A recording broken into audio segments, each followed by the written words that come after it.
fundamental, and goes back to the point I raised about India being a public good and being the biggest democracy in the world. We simply cannot afford a planet that doesn't produce under democratic conditions. Okay?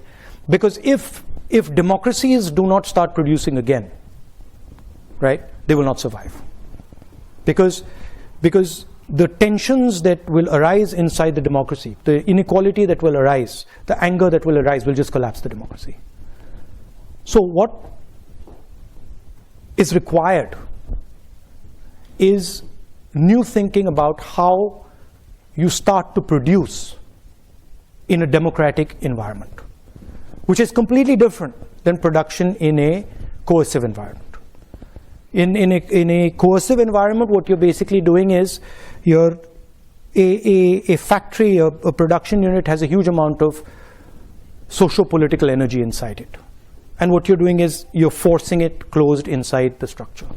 You can't do that in a democracy. So that conversation between labor and capital has to happen, has to be a negotiation, right? And I think that's where a lot of the thinking has to happen. How do we start to produce again in a democratic environment, and how do we manage the negotiation between the structures in the factory so that they can happen in a democratic structure?